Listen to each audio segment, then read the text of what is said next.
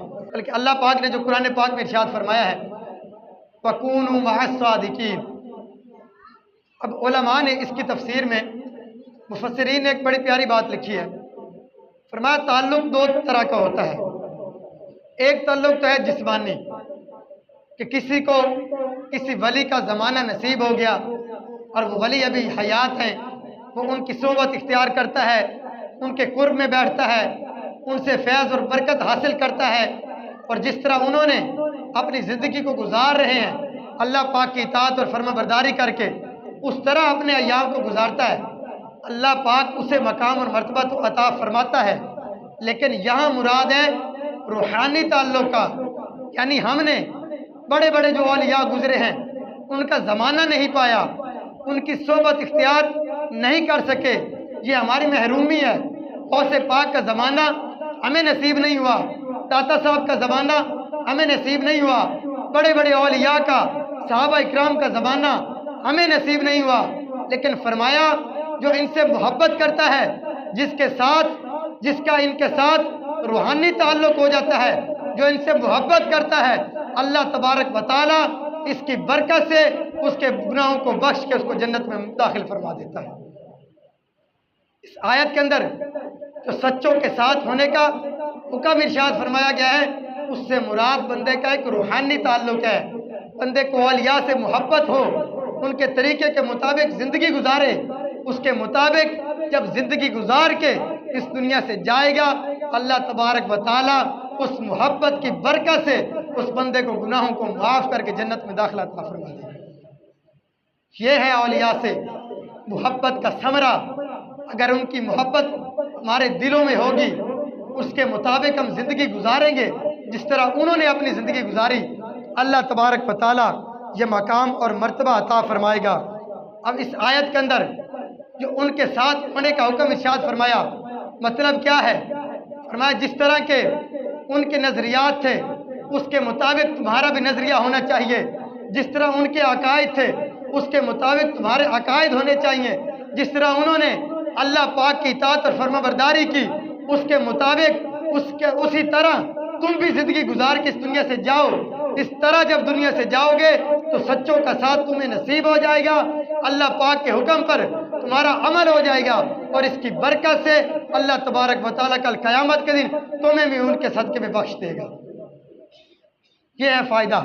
آگے سنیے، اب ہم غور کریں کہ ہم ان سے محبت کا دعویٰ کرتے ہیں کہ ہمیں صحابہ کرام سے محبت ہے، ہمیں اولیاء سے محبت ہے، لیکن اگر ہم غور کریں کہ ہم زبان سے تو ان سے محبت کا دعویٰ کرتے ہیں، لیکن جس طرح ان کی سیرت تھی، جس طرح انہوں نے اللہ پاک کی اطاعت اور فرما برداری کی، کیا ہم اپنی زندگیوں کو ایسے گزاریں؟ یہ ایک سوال ہے، اس کا جواب ہم نے اپنے آپ سے پوچھنا ہے کہ ہم ان سے محبت کا دعویٰ تو کرتے ہیں، لیکن کیا ان کی سیرت کے مطابق ہم اپنی زندگی کو گزار رہے ہیں؟ ہم ان سے محبت کا دعویٰ کریں لیکن ہم اپنے لباس کی طرف غور کریں تو وہ غیروں کا ہو، ہم اپنے رہنے سہنے کے طریقے پر غور کریں تو وہ غیروں سے لیا گیا ہو، ہم اپنی زندگی میں کسی کو آئیڈیل بنانے کا سوچیں تو وہ اولیاء نہ ہوں، وہ علماء نہ ہوں، تو کیا ان سے یہ جو ہماری زبانی محبت ہے اس کا ہمیں کوئی فائدہ ہوگا؟ یہ غور کرنے کی بات ہے کہ اصل ان سے محبت یہ ہے، اس کا تقاضا یہ ہے کہ ہم ان کی زندگیوں کو اپنے لیے رول ماڈل بنائیں، ہم ان کی زندگیوں کو اپنے لیے آئیڈیل بنائیں۔ لیکن ہم آج تو بدقسمتی کا دور ہے کہ جس طرح جدید زمانہ آتا جا رہا ہے، لوگ اولیاء کو، علماء کو، صحابہ اکرام کو، اہل بیت کو اپنی زندگیوں کو آئیڈیل بنانے کے بجائے فلم ایکٹر کو اپنا آئیڈیل بناتے ہیں۔ آج اگر تھوڑا اور جدید زمانہ ہوتا جا رہا ہے تو آج یوٹیوبرز کو، ٹک ٹاکرز کو اپنا آئیڈیل بنانے کی کوشش کر رہے ہیں۔ ان کا دولت، ان کا پیسہ دیکھ کے اس کے مطابق اپنی زندگی گزارنے کی کوشش کر رہے ہیں۔ تو جو ہم اولیاء کرام سے محبت کا دعویٰ کرتے ہیں، اگر ان کی سیرت کے مطابق ہم زندگی نہ گزاریں، ہمارے رہنے سہنے کا طریقہ، ہمارا لباس، ہمارا کلچر، ہم جس طرح زندگی گزار رہے ہیں وہ ہمارا سارا غیروں والا ہو، تو کل جس ولی سے محبت کا ہم دعویٰ کر کے جا رہے ہیں، اسی نے اگر ہم سے پوچھ لیا قیامت کے دن کہ دنیا میں مجھ سے محبت کا دعویٰ کرتے رہے لیکن طریقہ غیروں کا اپنایا، تو بتائیں اس وقت ہم کس کو منہ دکھائیں گے؟ بتائیں ان کی زبانی محبت کا ہمیں کیا فائدہ ہوگا؟ اصل ان سے محبت یہ ہے، ان کی محبت کا تقاضا یہ ہے کہ ان کی سیرت کے مطابق اپنی زندگیوں کو ہم گزاریں، جس طرح انہوں نے اپنی زندگیوں کو گزارا۔ حدیث پاک میں کیا الفاظ ہیں؟ فرمایا من تشبہ بقوم فہو منہ، جو کسی قوم کی مشابہت اختیار کرتا ہے وہ انہی میں سے ہے۔ اور حدیث پاک میں ایک اور جگہ نبی کریم علیہ السلام نے ارشاد فرمایا جو جس کے طریقے پر چلنے کی کوشش کرتا ہے، کل قیامت کے دن اللہ تبارک و تعالیٰ اس کا حشر اسی بندے کے ساتھ کرے گا۔ آج ہم کسی فلم ایکٹر کو، کسی اداکار کو، کسی فنکار کو، کسی بھی طرح کے بدکار بندے کو اپنا آئیڈیل بنا لیں، کل قیامت کے دن اگر ہمارا حشر انہی لوگوں کے ساتھ ہو جائے تو بتائیں ہمارا کیا بنے گا؟ اگر کل قیامت کے دن اللہ پاک ہمیں انہی کے زمرے میں رکھ دے کہ حدیث پاک کے الفاظ تو بالکل سچے ہیں، تو جس قوم کی جو مشابہت اختیار کرتا ہے وہ انہی میں سے ہے۔ آج ہمارا حلیہ کیسا ہے؟ ہم کن کی مشابہت اختیار کرنے میں فخر محسوس کرتے ہیں؟ ہم اپنی شادیوں پر غور کریں، ہم کن کے طریقوں کے مطابق اپنی شادیاں کرنے میں فخر کرتے ہیں؟ اگر کسی کو کہہ دیا جائے نا یار شادی پر کوئی محفل رکھ لو، کوئی نیک کام کر لو، وہ کہتے ہیں یار ہم کوئی ختم دلوا رہے ہیں، ہم شادی کر رہے ہیں، خوشی کا اظہار ہی نہ کریں۔ ہم خوشی کا اظہار کیسے ہوتا ہے؟ جب تک کنجر اپنی شادی پر بلا کے ہم ان کو نہیں نچوائیں گے تو ہماری شادی مکمل ہی نہیں ہوگی۔ یہ ہمارے یہاں خوشی کا معیار ہے۔ اور دعویٰ کیا ہے کہ ہمیں صحابہ کرام سے بڑی محبت ہے، ہمیں کربلا والوں سے بڑی محبت ہے، ہمیں اولیاء سے محبت ہے، لیکن انہوں نے اپنے بچوں کی شادیاں اس طرح کی تھی؟ کیا انہوں نے اپنے بچوں کی شادیاں نہیں کی؟ ان کی اولاد نہیں ہوئی؟ تو ان کا طریقہ کیا تھا؟ انہوں نے اپنی شادیاں کس طرح کی؟ انہوں نے اپنی زندگیوں کو کس طرح گزارا؟ یہ ہم نے اپنے آپ سے سوال کرنا ہے۔ اگر نہ ایسا نہ ہو، آج اگر ہم ان دنیا داروں کو اپنا آئیڈیل بنا کر ان کے حلیے کے مطابق اپنا حلیہ رہن سہن سب کچھ بنا کے اور اللہ پاک کی نافرمانی کر کے اس دنیا سے جائیں گے تو نبی کریم علیہ السلام کے فرمان کے مطابق ایسے لوگوں کا حشر بھی انہی کے ساتھ کل قیامت کے دن کیا جائے گا۔